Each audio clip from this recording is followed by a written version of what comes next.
Joy! Grabe talaga. Ito na po yung request nyo mga idol.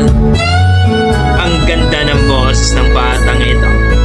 Isang dalagita na talaga na ba? Halimaw sa halimaw ang boses. Nakakailab ang boses ito.